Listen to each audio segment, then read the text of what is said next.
Allah Subhanahu wa taala terima seluruh suguhan dari amal-amal baik kita.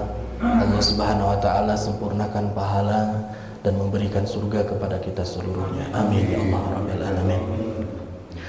Salawat serta salam mudah-mudahan selalu tercurah limpah kepada Nabi yang kita cinta, Nabi Muhammad sallallahu alaihi wasallam, kepada seluruh keluarganya, jajaran sahabat tabi'in, pengikutnya, dan senantiasa memberikan pengorbanan yang luar biasa untuk tersebarnya risalah, sehingga kita pun mendapatkan nikmat untuk menjadi seorang muslim, menjadi umatnya Nabi, yang kita berharap pula Allah Subhanahu wa taala izinkan kita untuk bertemu langsung dengan Rasul dan dambaan dan yang kita cinta sesama, itu Nabi Muhammad sallallahu alaihi wasallam.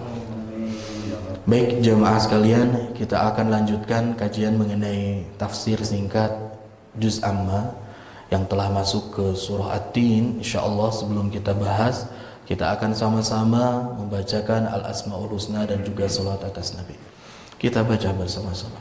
Ya Allah ya Rahman ya Rahim ya Malik ya Quddus ya Salam ya Mu'min ya Muhaimin ya Aziz ya Jabbar ya Mutakabbir ya Khaliq ya Bari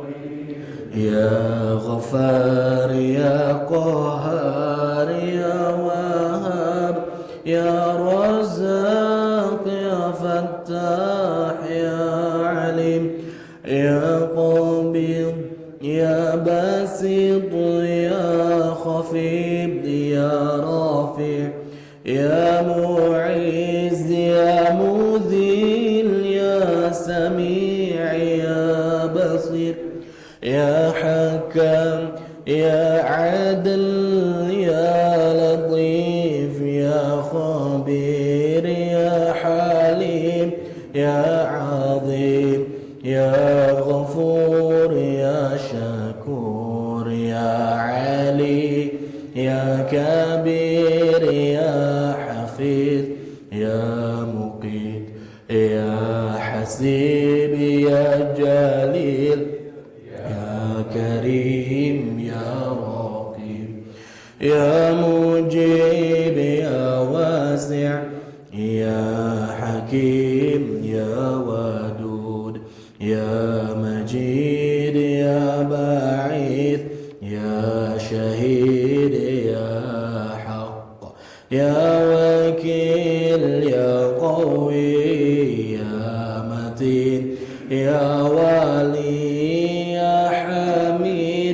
ya Muhsi ya Mubdi ya Mu'id ya Muhyi ya Mumit ya Hayyu ya Qayyum ya Wajid ya Majid ya Wahid ya Ahad ya Samad ya Qadir ya Muqtadir ya Muqaddim ya Muakhir ya Awwal ya Akhir ya Zahir ya Batin ya Wali ya Muta'ali ya Bar ya Tawwab ya Muntaqim ya Afu ya Rauf ya Malikul Mulki ya Dzul Jalali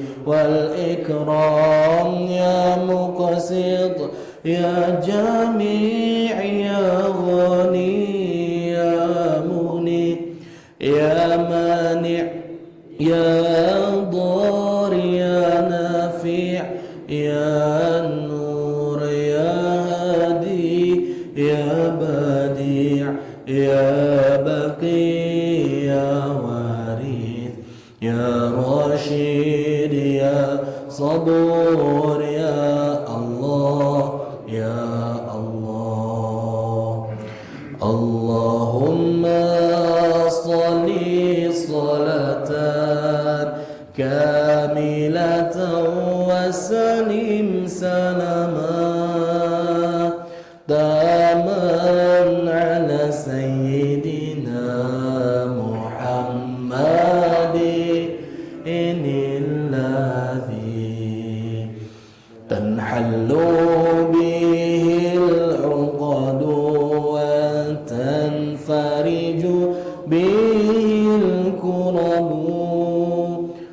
وتقضى به الحوائج وتنال به الرغائب وحسن الخواتيم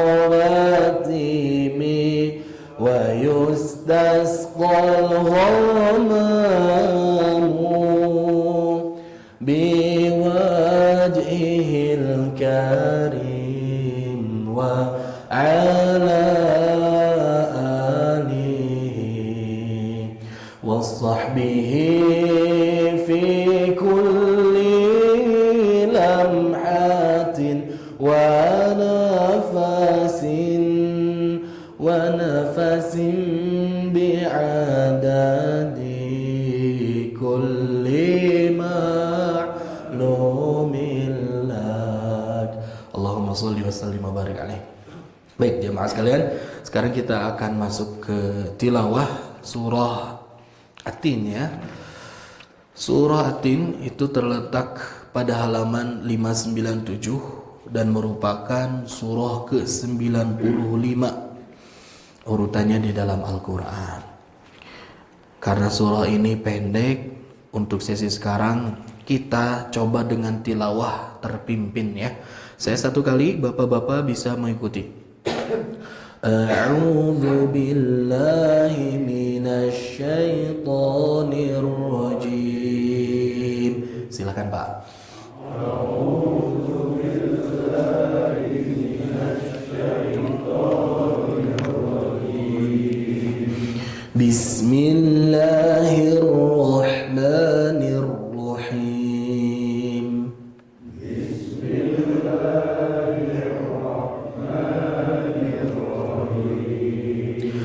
والتين والزيتون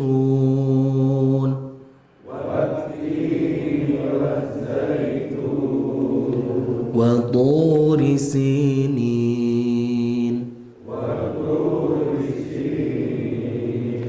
وهذا البلد الأمين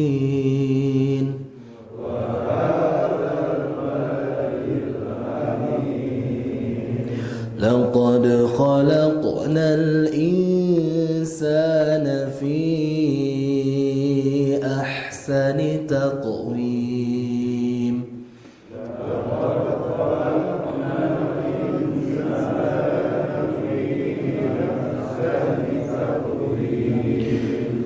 ثم رددناه أسفل سافلين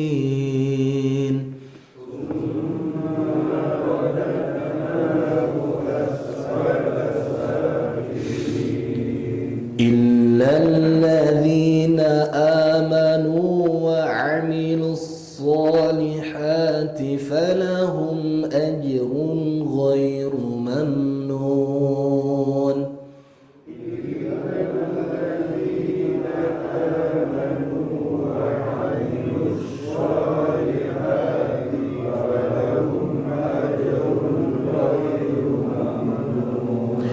فما يكذبك بعد بالدين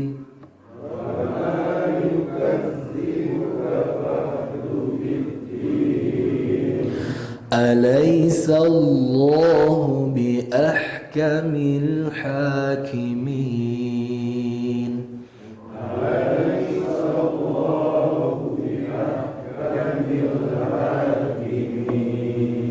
صدق الله العظيم.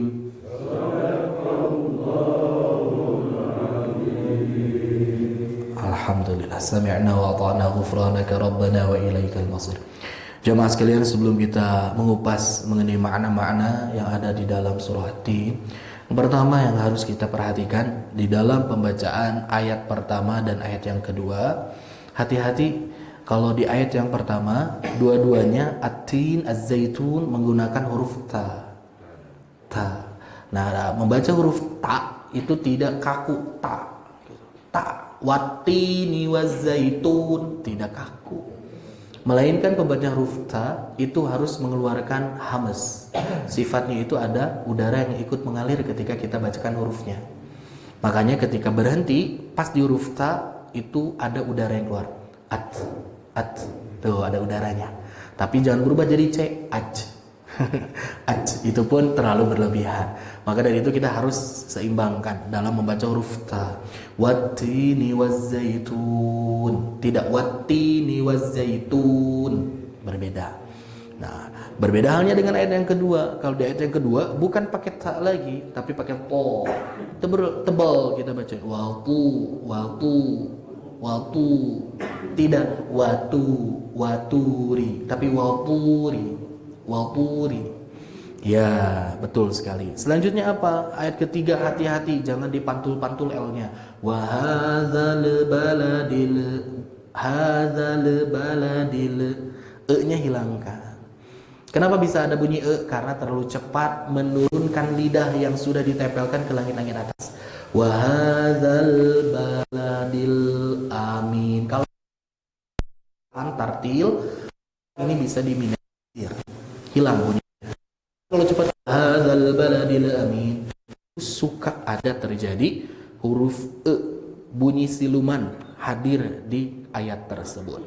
Selanjutnya ayat 4, hati-hati di sini ada dua qalqalah setidaknya dari huruf da dan huruf qaf, bahkan huruf qaf ini double, ada 2 kali dipantulkan ketika huruf ini mati ataupun sukun. Laqad. Itu yang pertama, kedua khalaqanal, ya. Jadi di dua ini jangan sampai dihilangkan. Laqad khalaqnal. Dipantulkan saja. Laqad khalaqnal ing-nya tahan dulu. Ada hak dia untuk ditahan, 2 harokat insana. Fi-nya panjang karena memiliki bendera. Kalau masih ingat bendera kesananya ketemu tiang ataupun ada alifnya, ini berarti jaiz. Eta teh apa? Ahsani huruf h-nya bukan tapi ahsani taqo. Keluar lagi huruf qaf taqwim. Jadi ada 3 kali yang dipantulkan. Di ayat yang kelima pun jangan kalah juga huruf da selanjutnya rodadnahu itu dipantulkan.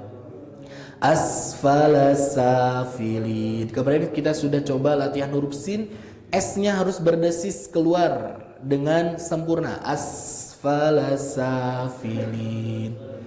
Di ayat yang ke-6 ini harus siap-siap Bapak-bapak sekalian, tarik nafas dulu karena ayatnya lebih panjang dibandingkan ayat-ayat sebelumnya. Tarik nafas, baru ditahan dan dikeluarkan. Illalladzina amanu wa 'amilus solihati falahum ajrun ghairu mamnun. Terakhir oleh-oleh buat kemarin yang ikutan tahsin ghoi. Jangan dibaca ghoi. Nah, ini ketemu Pak ya. Ghairu. Tidak dibaca ghairu. Nah, jangan jangan tapi ghoi, ai pakai ya. Betul. Dan yang ke-7, fama yukadzibuka jangan lupakan huruf ain, tekan ke bagian tengah tenggorokan kita. Ditandai dengan jakun yang ikut menekan ke dalam. Kalau jakunnya naik, ditekan berarti itu udah ain. Tapi kalau tidak bergerak, jakunnya berarti itu hamzah. Ba'du, tidak naik. Tapi kalau ain, pasti menekan. Ba'du. Nah, itu huruf ain. Nah, terakhir ini ada double ha ya. Alaihissallahu bi ahkamil hakimin. Ya, itu ya sekilas ya. Jadi di hari Selasa kita pelajari teori, di hari ini kita pun coba untuk aplikasikan, kita identifikasi mengenai beberapa poin-poin pembahasan di ilmu tahsin langsung ke dalam praktiknya. Alhamdulillah jemaah sekalian.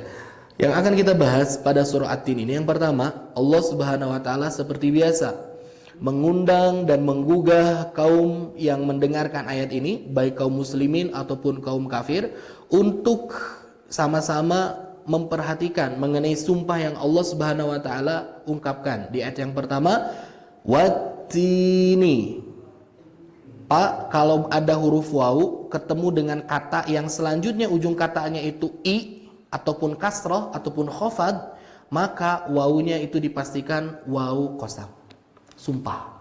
Watini berarti artinya demi buah tin. Walaili tuh li ujungnya teh demi waktu malam. Wasyamsi itu demi matahari. Jadi demi. Tapi kalau misalkan kita ketemu huruf wa di depan, kesananya setelah kata berikutnya tidak i, u misalkan watinu, maka ini bukan demi artinya. Nah, maka dari itu i sama u sama a ujung-ujung kata ini sangat berpengaruh ya, menandakan kepada arti subjek, predikat atau objek. Nah, itu teh sangat berpengaruh sekali, Pak. Baca kitab Gundul teh ada kaidah-kaidah khusus. Maka di sini Allah Subhanahu wa taala watini demi buah tin. Kita tahu buah tin itu adalah buah yang kata para ulama itu mirip dengan tumbuhan buah yang nanti ada di surga. At-tin, buah tin. Ada yang pernah lihat buah tin, Pak? Ada yang pernah makan? Nah, buah tin itu, Pak, itu di dalam tafsirannya ulama sebutnya la maqtu'ati wa la mamnu'ah. Buah yang bisa terus-menerus memproduksikan buahnya, tidak henti, musimnya pun terus-terus, dan juga mudah untuk diambilnya. Nggak perlu upaya besar harus manjat kayak pohon kelapa, nggak perlu upaya besar, nggak perlu effort dan perjuangan seperti ngalap buah korma misalkan ya. Berbeda, tin itu tinggal diambil. Nah, itu gambaran nanti buah-buahan yang ada di surga. Kita akan dipermudah oleh Allah Subhanahu wa taala untuk mendapatkan apa yang kita inginkan, termasuk mengkonsumsi buah-buahan tanpa perlu kerja keras. Tinggal petik payeun soca. Tangkal duren ge moal ninggang berenya.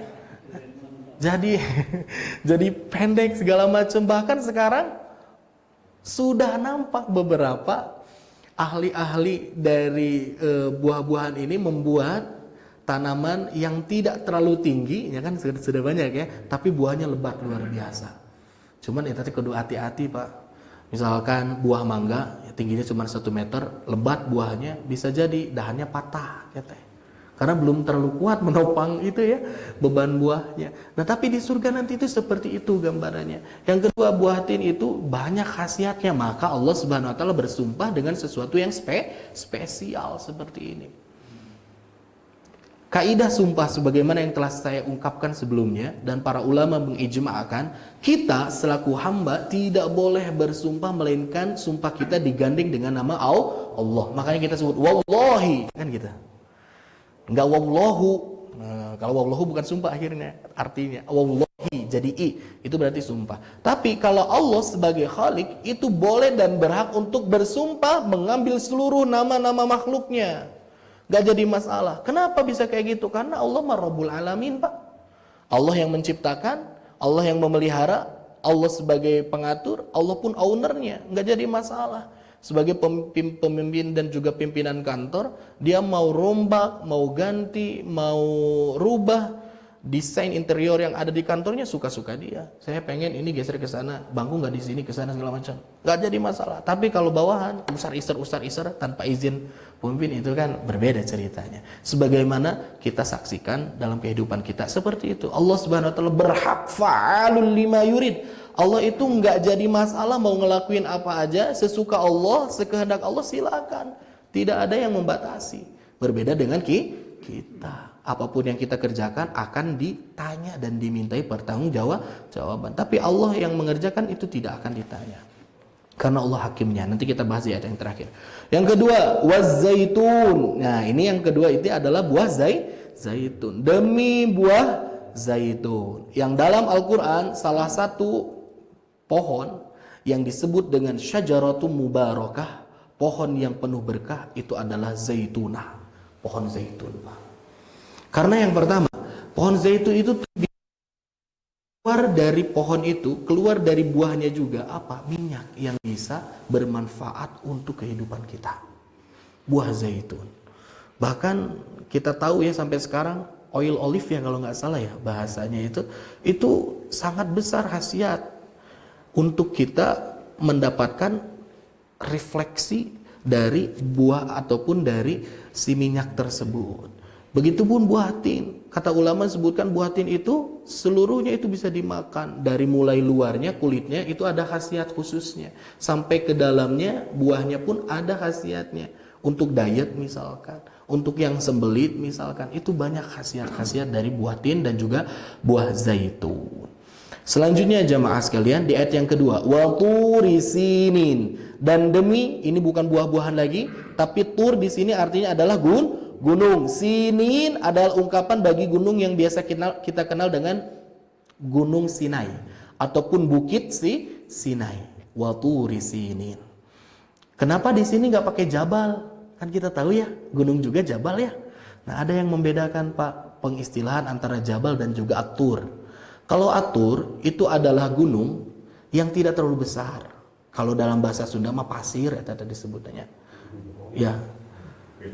Bukit seperti itu kalau dalam bahasa kita, dan dipenuhi banyak pepohonan, lebat, hijau sebagaimana hutan-hutan yang sering kita dapatkan di antara gunung-gunung yang ada di Indonesia. Nah, itu adalah tur. Bukit-bukit yang hijau dipenuhi oleh tanaman. Tapi kalau jabal besar dan cenderung tidak ada tanaman. Nah, jadi tersusun dengan batu-batu yang besar. Itu jabal biasanya gitu. Nah, kita mah sekarang deh taunya jabalnya semuanya. Jabal Tangkuban Parahu misalkan, Jabal Pangrango. Kalau jabal itu cocoknya adalah Gunung Guntur Pak di Garut. Itu jabal karena di daerah atasnya itu gersang Pak, tidak ada pepohonan. Berbeda dengan Gunung Kembar yang ada di sampingnya. Gunung Putri yang di sampingnya itu penuh dengan tanaman-tanaman. Nah, begitu jemaah sekalian. Wa turi sinin. Dan di Bukit Sinai ini itu ada satu momen yang luar biasa yang pernah dialami oleh Nabi Musa. Nabi Musa alaihissalam mendapatkan wahyu, takallama taklima dengan Allah, bercakap-cakap itu di mana? Ini. Kan kita sebutnya biasanya Bukit Tur Sinai, padahal mah eta teh double Pak. Bukit sarang tur ngahiji jadi bukit-bukit Sinai. Kalau misalkan mau pakai Tur Sinai ya udah cukup di Tur Sinai, enggak usah pakai di Bukit Tur Sinai. Eta teh double ya, pemborosan kata. Gunungnya ada gunung Jabal, sana pugu Jabal teh atasnya gunung. Nah, seperti ungkapan yang seperti itu. Wa turi sinin. Musa alaihissalam, nabi yang mulia ini mendapatkan wahyu kepada beliau, berupa wahyunya kita apa? Kenal tahu. Nah, itu didapatkan ketika diperintah untuk naik ke Bukit Sinai. Dan juga kalau kita perhatikan jemaah sekalian, dari yang pertama Allah sumpahkan dengan buah, dua Allah sumpahkan dengan az-zaitun, dan yang ketiga dengan Bukit Sinai. Ketiga-tiganya itu terletak dan berada di negeri Syam, yang kita kenal sekarang negaranya dinamakan negara Suria, Palestina dan serumpunnya. Itu di sana. Buah tin ada di sana. Aslinya dari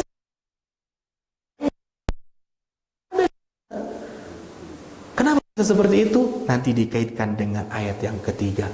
Subhanahu wa ta'ala di ayat yang ketiga bersumpah wa hadzal balad, dan demi negeri al-amin yang aman ini.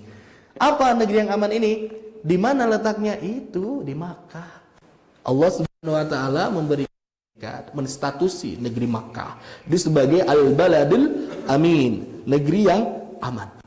Yang kita tahu bahwasanya ketika kita masuk ke tanah haram, siapapun masuk ke tanah haram, bukan di zaman sekarang saja. Dari zaman dulu sebelum Nabi Muhammad SAW hidup di sana sudah dikenal yang disebut dengan tanah haram, kan seperti itu Pak. Yang ketika seseorang masuk harus memuliakan, harus mengikuti batasan aturan-aturan yang berlaku di tanah tersebut. Ada kawasannya Pak, teritorinya. Kalau kita baca di sejarah itu, yang paling dekat itu dari putaran Ka'bah sumbernya menuju Tan'in. Tan'in itu adalah jarak terdekat tanah haram. Kisaran 7 km. Bapak-bapak mungkin ada yang pernah ke sana, ya, mengetahui hal ini. Saya mau baru baca aja. Selanjutnya yang paling jauh itu Hudaybiyah. Hudaybiyah itu adalah jarak terjauh dari teritori tanah haram yang disebut tanah yang mulia itu. Haram di sini adalah maksudnya haram itu adalah mulia ya. Saking mulianya kita tidak boleh sewenang-wenang melakukan tindakan-tindakan sebagaimana yang kita inginkan. Ada batasan-batasan ketika masuk tanah haram. Ya, dan dikatakan bahwasanya Aisyah radhiyallahu anha ketika dia ingin berumroh ketika dia berhaji, itu nggak bisa dimulai dari rumahnya, karena rumahnya itu terletak di tanah haram, itu harus keluar dulu dari teritori tanah haram, ya, regional tanah haram menuju Tan'im yang paling dekat, baru masuk ke tanah haram untuk berumrah. Ya gitu jemaah sekalian. Nah, di tanah haram kita sudah tahu ada batasan-batasan yang tidak bisa dilakukan sebagaimana kita tinggal dan bermukim di tempat yang lain. Ketika kita masuk, jangankan membunuh hewan, membunuh burung itu terlarang, Pak. Haram. Ya, membunuh apapun, berburu di sana tidak boleh. Kecuali darurat, misalkan aya orai ngagegel orang, daripada ngagegel masih mending dipaehan itu teguna naon. Walaupun nanti ada kifarat yang harus dibayar. Selanjutnya apa lagi? Berperang sudah tentu tidak boleh. Sampai ke matahkeun dedaunan, dahan-dahan yang di sana pun itu terlarang jemaah sekalian. Kalau sudah masuk tanah haram. Seperti itu. Ya, wa hadzal baladil amin. Yang sebelumnya mah di negeri Syam, di ayat yang ketiga, sumpah yang keempat, Allah Subhanahu wa taala bersumpah dengan negeri Makkah. Apa nih korelasinya? Allah Ta'ala ternyata di sini ingin memberi sebuah gambaran, informasi yang berharga kepada kita, bahwasanya di negeri Syam Allah kirim begitu banyak para nabi dan para rasul. Tempat bumi para nabi itu di mana? Baladul Anbiya itu ada di Palestina, Pak. Ya, banyak sekali nabi-nabi yang mereka hidup, besar, tinggal, bahkan lahir di sana. Dari Ibrahim sampai Nabi sebelum Nabi Ismail, kan Ismail juga aslinya orang tuanya dari itu seluruhnya di tanah Syam, di Palestina dan sekitarnya. Dan akhirnya Allah Subhanahu wa taala mengkorelasikan, mengaitkan ini dengan Makkah. Di Makkah pun muncul nabi asli pituin orang Makkah, hadzal baladil amin, dan menyatakan di sini seluruh nabi dan rasul itu sama, memiliki visi dakwah yang sama, menyebarkan risalah agama tauhid, dinul Islam. Semua nabi itu sama. Yang berbeda itu adalah apa? Tata cara, ritual, dan juga syariat yang diberikan oleh Allah kepada para nabi. Bawaannya sama, motivasinya sama. Inti substansi dari dakwahnya itu tauhid semuanya. Tapi syariatnya berbeda-beda, nggak jadi masalah. Nah, ini adalah makna dari Allah Subhanahu wa taala agar apa? Meyakinkan orang-orang yang ada di Mekah. Mereka orang-orang Quraisy itu tahu dan faham bahwasanya dulu itu dikisahkan ada nabi-nabi, ada utusan-utusan Allah, ada orang-orang yang datang mengajarkan mengenai agama tauhid. Mereka itu sebetulnya tahu dan pernah dengar. Dan untuk menguatkannya apa? Allah sebutkan nih, bukan hanya di Syam nabi itu muncul nih, di hadzal baladil amin pun ada. Nabi Muhammad itu adalah asli sebagai seorang nabi yang tidak bisa didustakan kenabiannya. Nah, seakan Allah ini menguatkan seperti itu identitas Nabi Muhammad SAW yang lahir di Mekah. Ya, walaupun di Mekah, namun Allah Subhanahu wa taala menjamin dia adalah benar-benar nabi, sebagaimana nabi yang diturunkan di Syam. Jamaah sekalian, di ayat yang keempat baru nih isi nih, sebelumnya baru mukadimah aja nih. Allah Subhanahu wa taala masih baru mengajak, menggugah orang-orang untuk menyaksikan dan mendengarkan, meresapi mengenai firman. Nah, sedangkan di ayat yang keempat baru dibuka nih isi dari sumpahnya apa? Laqad khalaqnal insana fi ahsani taqwim. Allah Subhanahu wa taala di situ menyebutkan sungguh, ada dua kata penegasannya, la dan qad. Sangat-sangat benar-benar kuat nih kata-katanya. Laqad, sungguh nih benar-benar, khalaqna, kami telah ciptakan al-insana, manusia, fi ahsani taqwim, dalam bentuk yang paling sempurna, sebaik-baik bentuk dari ciptaan Allah yang lainnya. Ya Pak, kunaon Allah Subhanahu wa taala nyiptakeun soca aya dua. Ini untuk keseimbangan dalam kita memandang, Pak. Ya, dan di sini filosofinya apa juga? Menilai seseorang pun harus dari dua sisi berbeda, jangan dari satu pandangan picek moleres. Begitupun ketika kita mengendarai, melihat sesuatu dengan dua itu akan fokus, akan seimbang. Tapi kalau dengan satu akan kesulitan. Yang kedua, kunaon sih Allah Subhanahu wa taala menciptakan telinga kita, kuping kita ini tidak keras dan tidak lentur. Kalau misalkan terlalu lentur bahaya, Pak, naik motor tengah nggo helm koprak ya. Kumaha sana. Kalau terlalu jangkol. Allah Subhanahu wa taala sudah siapkan tangan kita, jari kita dengan begitu sempurna. beda dengan jari-jari makhluk yang lainnya. Kabayang bolong na ngarah ka luhur. Lalu misalnya ngerebek deh Pak. Ya Allah Subhanahu wa taala sudah ciptakan seluruhnya. Kenapa ada alis? Kenapa ada bulu mata? Itu adalah sesuatu hal yang luar biasa. Ayat Pak, seorang vlogger. Nah, dia itu melakukan vlogging dan juga melakukan live streaming. Dia ngomong ke para penontonnya, silahkan Anda mau minta saya melakukan apa.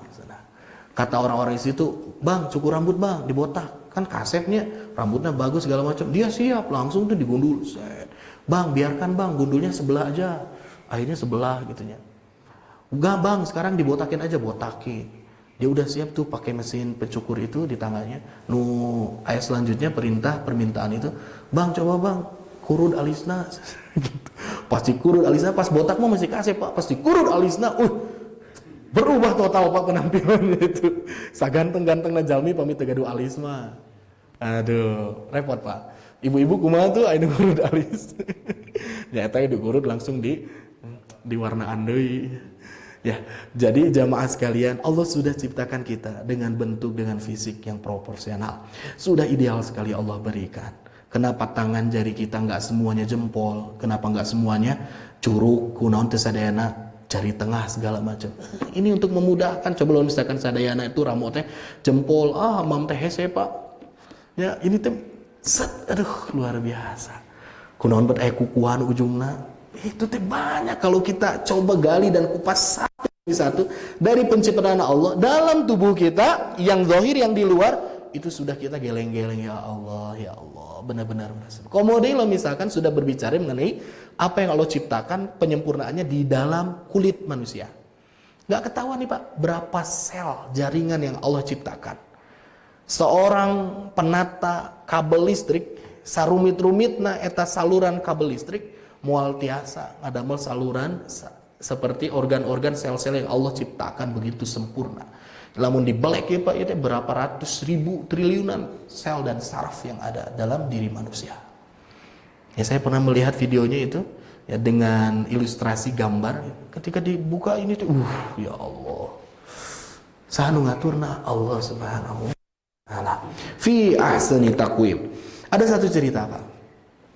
Jadi ada seorang yang dia itu memuji terhadap istrinya. Orang Arab terdahulu kan kita tahu jago-jago syairna. Istrinya nuju rada ambek gitunya. Akhirnya diberi dan disanjung dengan syair yang dibuat langsung oleh suaminya. Mengeluh-elukan engkau cantik, engkau bagaikan ini, engkau bagaikan itu. Sehingga akhirnya ada ungkapan. Engkau, kalau misalkan kau lihat rembulan dan engkau lihat bahwasanya rembulan itu lebih cantik dan indah dibandingkan engkau, maka aku talak 3 kamu. Sudah gitu. Kalaulah misalkan rembulan itu lebih cantik darimu, aku akan talak 3 kamu. Maknanya apa? Itu teh kan ingin mengagungkan kepada istrinya, bahwasanya istrinya itu lebih cantik dibandingkan rembulan purnama yang bersinar. Walaupun ini berlebihan juga. Akhirnya kontroversi, istrinya salah nangkap, bukannya malah tersanjung dan merasa disayang.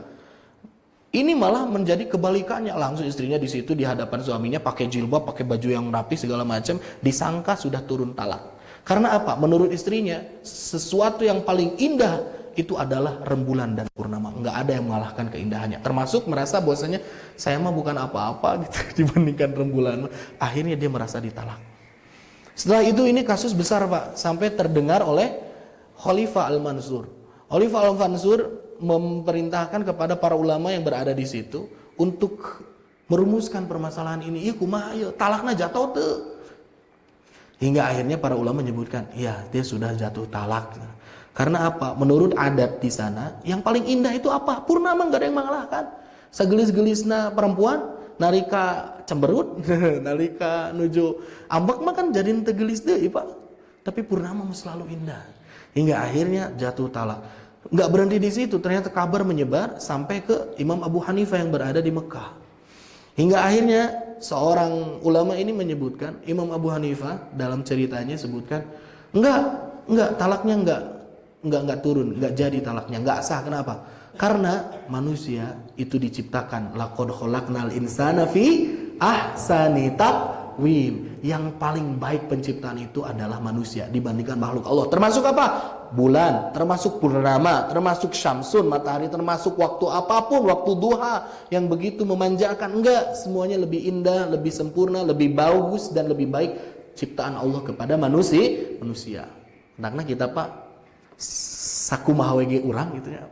Sesah disebut kasep, tapi kita teh memiliki derajat kegantengan melebihi rembulan yang bersinar di malam hari. Wandakna kaupahan lah ku ayat ieu Pak. Ya. Laqad khalaqnal insana fi ahsani taqwim. Itu cerita sedikit jemaah sekalian. Selanjutnya Allah Subhanahu wa taala di sini menyebutkan juga tidak ada satupun manusia yang diciptakan oleh Allah melainkan pasti dengan bentuk dan penciptaan yang paling baik. Makanya dengan turunnya ini kita selaku muslim seakan diminta untuk meyakini bahwasanya kita itu tidak sekonyong-konyong percaya dengan teori Darwin, Pak. Kunaon? Kan Darwin mah menyebut bahwasanya manusia itu berevolusi dari seekor kera, simpanse, monyet lah gitu. Di sini dalam kaidah kita, insan kata Allah, khalaqna fi ahsani taqwim, diciptakan itu sebaik-baiknya penciptaan, tidak sama seperti monyet, monyet bade disamikeun. Padahal dan kita tahu manusia yang pertama kali diciptakan siapa? Nabi Adam alaihissalam. Bahkan penduduk surga nanti itu akan dirubah wujudnya Pak semuanya. Kita kan aralitnya, Nabi Adam itu besar, tinggi, posturnya, dan dikatakan bahwasanya Nabi Adam itu memiliki tampan yang rupawan luar biasa. Kata Nabi Muhammad SAW, seseorang yang masuk surga akan dimisalkan posturnya seperti Ka'ab Adam, sebagaimana bapak-bapak mereka itu Nabi Adam alaihissalam. Orang tuh masuk surga nanti dengan postur yang seperti Nabi Adam. Nabi Adam manusia pertama, postur terbaik. Masuk ke dalam surga, mantakna punten we aki-aki nini mah moal tiasa lebet surga, saur Nabi teh gitu. Seorang nini akhirnya kecewa, cemberut, baut ka Nabi. Aduh, saya teh tiasa masuk surga, saur Nabi. Saur Nabi teh disebutkeun nya atuni engke man moal aya nini di surga mah diganti sadayana moal kolot. Bakal ngora deui, bakal geulis deui, bakal kenceng deui kulitna. Saur Nabi gitu. Akhirnya si nini ini enggak jadi kecewa. Ya, jadi kita itu harus meyakini bahwasanya Allah Subhanahu wa taala menciptakan manusia pertama itu Nabi Adam. Dan dengan bentuk dan rupa sebaik-baiknya bentuk. Pertanyaan yang muncul mungkin sebelum nanti ditanyakan oleh Pak Zainal. Saya tindak lanjutin lebih dulu. Enggak, ini mah heureunya banyak. Pami bade naros ge mah enggak. Ya. Jadi kalau misalkan kita melihat Allah Subhanahu wa taala menciptakan ada seorang yang dilahirkan dari rahim ibunya tapi tidak dengan kesempurnaan fisik layaknya manusia pada umumnya. Kumaha atuh eta? Padahal Allah sudah sebut laqad khalaqnal insana fi ahsani taqwim.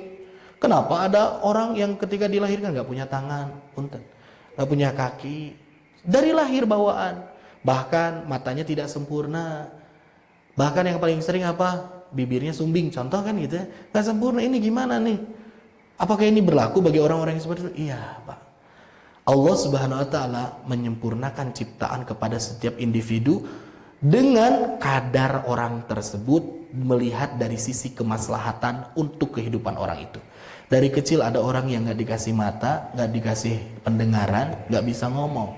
Maka itulah bentuk penciptaan yang terbaik yang Allah berikan kepada orang tersebut untuk menjalani kehidupan, dan itu yang paling maslahat untuk dirinya. Nabi Muhammad SAW sama pernah ditanya dengan pertanyaan yang sama oleh sahabat, kunaon atuh Nabi? Itu ada orang yang lahir cacat, kan bahasa kita mah seperti itu.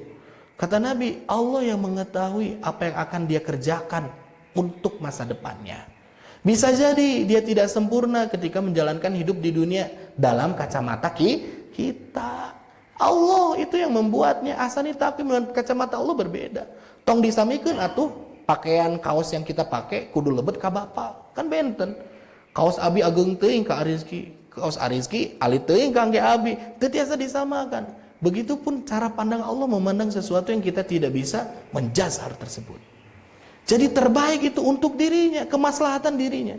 Mungkin dengan tidak adanya kesempurnaan mata yang Allah sematkan, dia itu akan berhujah di hadapan Allah, ya Allah, saya tidak beri mata ya Allah. Orang lain diberi mata. Berikan rahmat saya karena saya bisa bersabar dengan ketidakadaan penglihatan ini. Itu jadi hujah. Kan banyak orang-orang yang tunanetra, itu dompet duafa Jabar tuh bagus, Pak. Ada program program pembinaan untuk para tunanetra se-Bandung. Salah satu ustadz yang mengisinya itu kawan saya ketika kuliah. Nah, itu mengisi orang-orang itu banyak, Pak. Aduh, kalau kita ngobrol sama orang-orang yang tunanetra, mereka begitu sabar, bisa menerima. Aduh, ya Allah. Dan ungkapan yang menyatati naon cenah. Ya, alhamdulillah saya emang nggak punya soca teh. Mungkin ini cara Allah yang terbaik agar saya tidak bermaksiat dengan mata saya. Yang mungkin orang lain susah, tapi alhamdulillah tidak apa-apa, saya menerima. Kan jelepnya kita kasih soca, kita terus naon-naon wae salami hidup teh, kan gitu.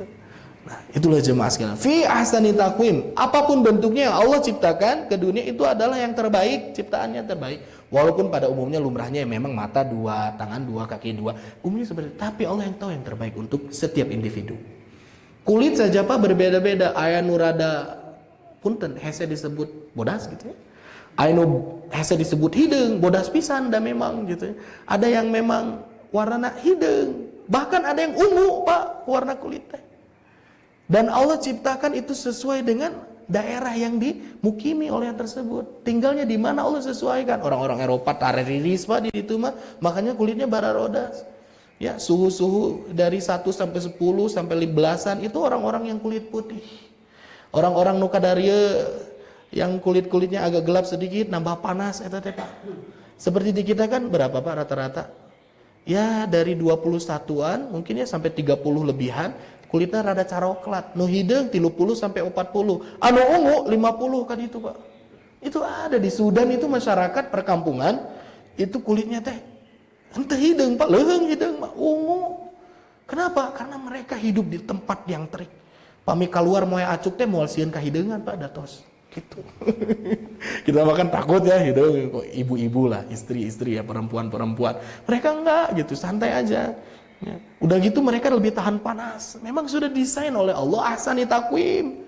Bukan untuk ras ya dalam arti bukan untuk membeda-bedakan seperti itu, untuk merendahkan, menghinakan, enggak, semuanya sama di mata Allah itu ahsani taqwim. Begitu jemaah sekalian. Terakhir untuk di sesi ini kita akan bagi jadi 2 termin saja. Di ayat yang kelima, "Tsumma," kemudian kata Allah Subhanahu wa taala, "Radadnahu," dia itu al-insan itu akan dikembalikan asfala safilina, ke tempat yang paling rendah, serendah-rendahnya.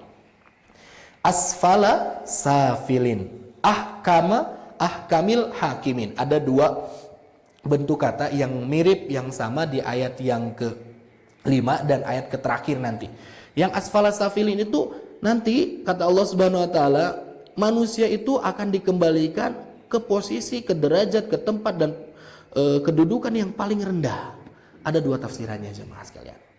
Yang pertama, menurut Ibnu Katsir, beliau menyebutkan bahwasanya kalau ada manusia yang sudah Allah sebut dengan ahsani taqwim, Allah sudah sempurnakan penciptaan bentuk, rupa, potensi, kenikmatan yang luar biasa, tapi dia tidak mau beribadah sama Allah, dia tidak jadikan potensi kenikmatan itu, anugerah itu sebagai cara dia untuk taat kepada Allah, maka dia akan asfala safilin, ditarik oleh Allah menuju tempat yang penuh kehinaan, yaitu neraka.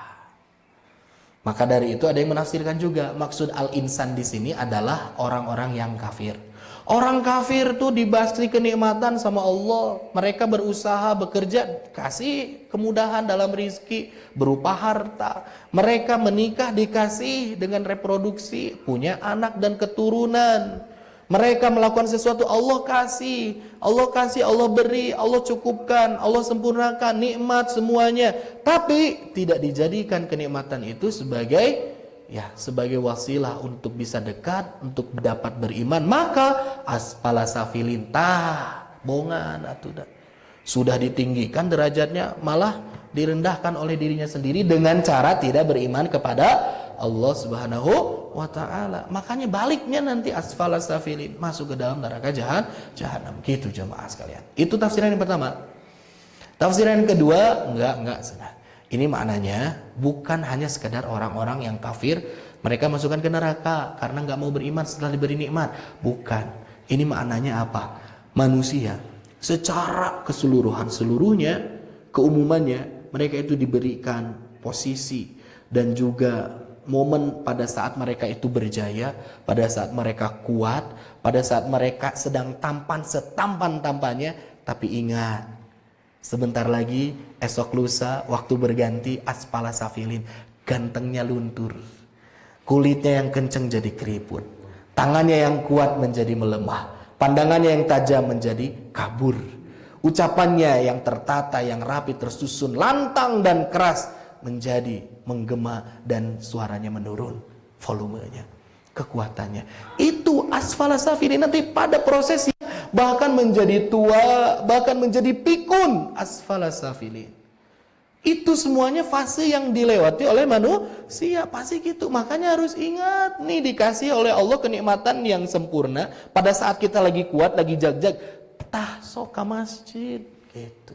Tah lagi punya banyak keluangan harta, hayu bersedekah. Karena nanti mah mau ngapa-ngapain teh sudah tidak punya kenikmatan kekuatan. Hoyong ieu aduh datos teu kiat, hoyong ieu aduh datos teu gaduh, hoyong itu umroh aduh datos teu kiat sampean sana kan gitu. Aduh pengen ini segala macam, sampai ada orang yang pikun. Itu kan ya Allah gitu kan. Memang fase, Pak. Dan mudah-mudahan kita dirawat, dijaga sehingga kita tidak sampai pada proses itu gitunya. Nabi pun mengajarkan kita untuk berdoa min ardalil umur, agar kita itu tidak dikembalikan sebagaimana ya orang-orang yang sebagaimana dia hidup ketika dia masih kecil, ketika balita balik deui gitu, ngarepotkeun ka batur. Mudah-mudahan kita mah enggak gitu. Tapi itulah adalah sunatullah, yang tadinya kuat menjadi melemah. Nah, di sini kita harus belajar bahwasanya Allah berikan nikmat kesempatan dan kemampuan. Ada orang yang punya kemampuan tapi tidak punya sempatnya. Ada orang yang punya kesempatan, waktunya udah luang, tapi Allah nggak kasih kemampuan. Insya Allah masih produktif lah Pak, untuk beribadah insya Allah. Ya, insya Allah pokoknya kalau Allah masih kasih kesempatan dan kemampuan, nah ya, maksimalkan semua itu untuk menghasilkan pahala-pahala yang mengalir. Yang nanti insya Allah kita akan bahas lanjutannya di kata ajrun goiru mamnun. Itu luar biasa maknanya, hebat dan dahsyat sekali. Mungkin itu saja jamaah sekalian. Mengingat insya Allah nanti setelah ini, selepas ini kita akan lanjutkan dengan rapat diskusi pengukuhan peresmian mengenai Yayasan Taman Mutiara. Dan juga nanti akan formatting, perampungan mengenai formasi di pengurusan DKM. Barangkali itu seperti itu. Dan terakhir mohon maaf tadi Pak Agung mengabari saya beliau tidak bisa hadir karena sudah kembali bertugas Pak. Ya, insya Allah bisa kita lanjutkan saja apa-apa yang misalkan perlu untuk dilakukan, dilaksanakan. Sebelum ditutup, barangkali ada pertanyaan dari bapak-bapak sekalian. Silahkan, waktu dan tempat saya persilahkan.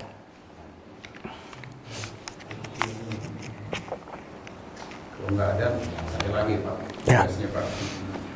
Mangga Pak, silahkan. Kalau kita kaji Pak dalam surat Akhir dan surat As-Sam ini Pak. Betul. Tuhan itu benar Pak, menciptakan manusia sebaik-baiknya ciptaan. Tapi bukan suatu kesempurnaan Pak. Ya. Karena manusia itu ada fisiknya dan ada jiwanya. Maka itu dalam surat Jin dikatakan demi jiwa dan penyempurnaannya. Jadi kalau kita baca dalam surat As-Sam, Oh, di Asyam sih ya. Wa nafsi wa ma sawwaha. Kesempurnaan seorang manusia terletak di manusianya sendiri. Makanya itu Allah mengatakan di sana, beruntunglah yang mensucikan, merugilah yang mengotorinya.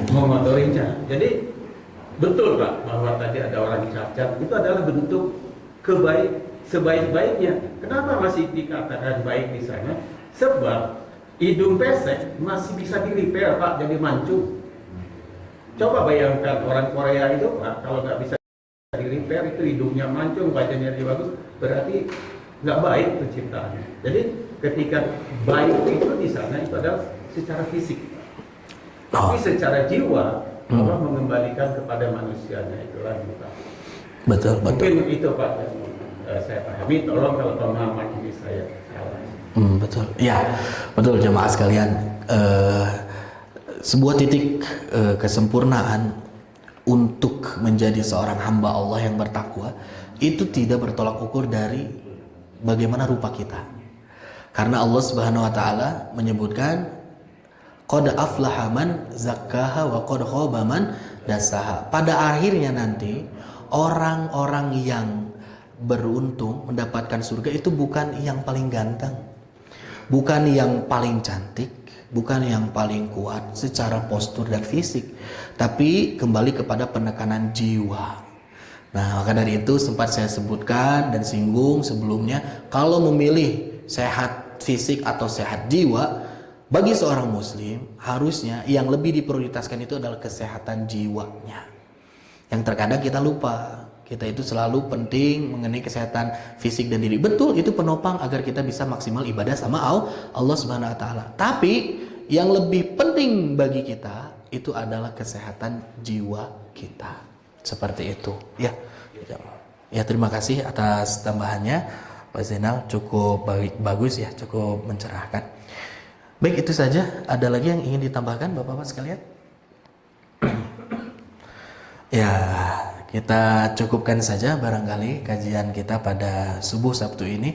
Mudah-mudahan apa yang kita dengar, apa yang kita resapi mampu kita aktualisasikan menjadi bentuk amal-amal soleh kita, bentuk-bentuk ketaatan kita kepada Allah Subhanahu wa taala, dan mudah-mudahan kita pun nanti akan bersama-sama lagi dipertemukan di surganya Allah Subhanahu wa taala. Amin ya Allah ya rabbal alamin.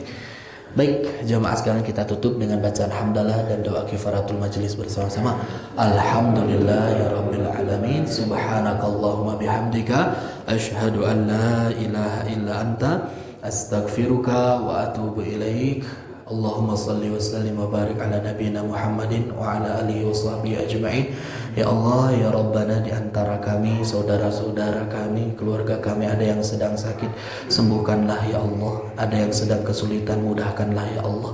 Berikanlah keistiqomahan kepada kami seluruhnya agar kami mampu untuk menjadi hamba yang bertakwa, yang senantiasa mampu disiplin dalam menaati Engkau ya Allah. Allahumma Rabbana adhibil ba'atha ishfi anta syafi la shifa illa shifauka shifaan la yugadiru saqaman bi rahmatika ya arhamar rahimin.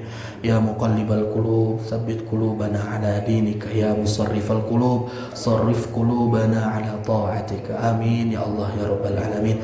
Rabbana atina fid dunya hasanah wa fil akhirati hasanah wa qina adzabannar. Wassalamualaikum warahmatullahi wabarakatuh.